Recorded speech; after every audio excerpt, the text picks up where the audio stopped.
Hi everyone, we talking about IVT. That's the intermediate value theorem, and it's our first existence theorem, which basically just proves that something exists. So we're given a scenario here, which is a pretty good rundown of what IVT really means.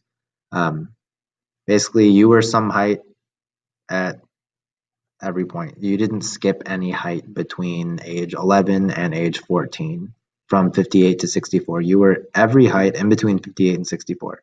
You were 58.1, 58.111111934 pi. Okay, you were every height between these 2 points between these two ages. Okay, you couldn't skip any numbers in between, kind of the idea of being continuous. And so we have this idea of IVT, and continuity is the most important part of this. If it's not continuous, it doesn't mean anything.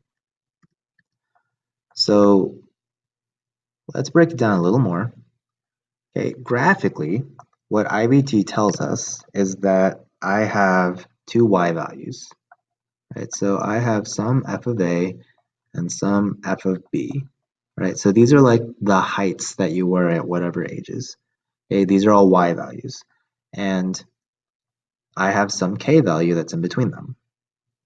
Right? Well, basically, I know that at some point between f of a and f of b, I have to have hit this, we'll call it k.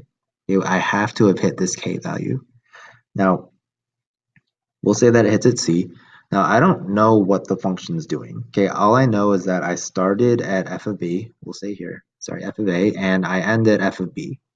It will say here. Okay, all I know are these two points here, my starting point and my ending point. I don't know anything else about the graph. Okay, so I don't know if it starts going down or if it goes beyond that or whatever.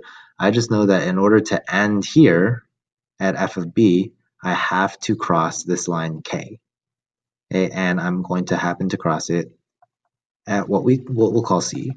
Okay, so remember k is a y value. That's what we're going to be finding here. K is a y value.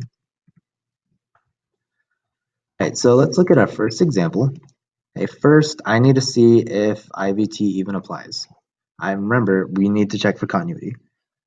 So for our first example, I know that I have an asymptote at 2.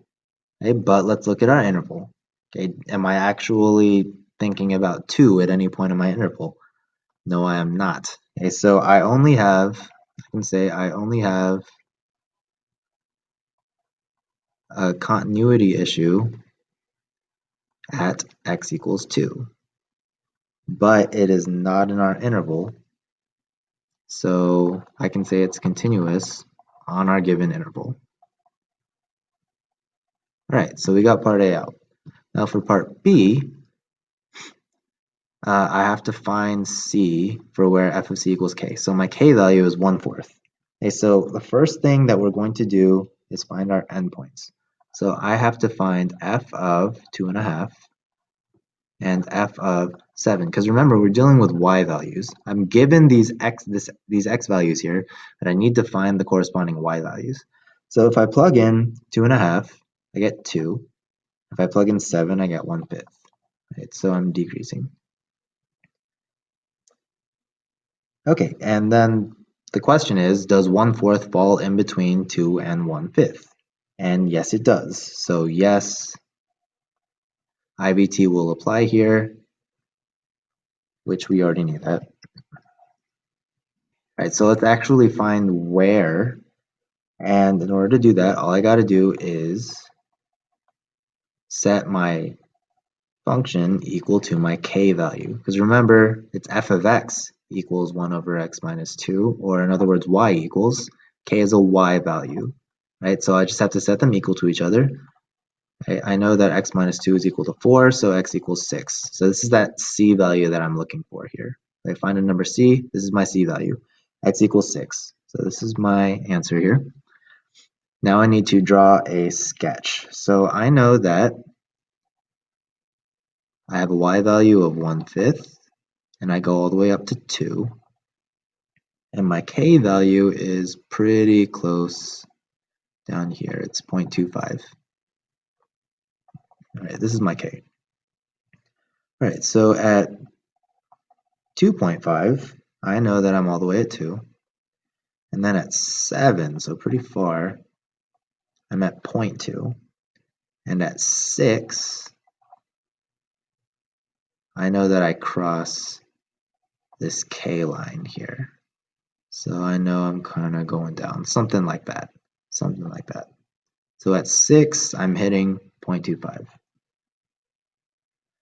All right, and our last example, same deal. So first, I have a polynomial, and polynomials are continuous by definition. So I can just say it's continuous because it's a polynomial. All right, great. Then next step, I need to figure out my endpoints. So I need to find f of -1, and I need to find f of 2. Right, so f of -1 will give me -10, and f of 2 will give me 8, and 4 does indeed fall in between these, so we're good. Now I can set my function equal to 4. Right, so if you bring this 4 over, I get x squared plus 5x minus 10 equals 0. Right, you cannot factor this, so I completed the square. I ended up getting that x is 1.531 and negative 6.531. All right, now negative 6.531 is not in my interval, so I don't care about that one. I really only care about this. So if I sketch this, right, I know that at -1, need some more room. At -1, I'm all the way down to -10.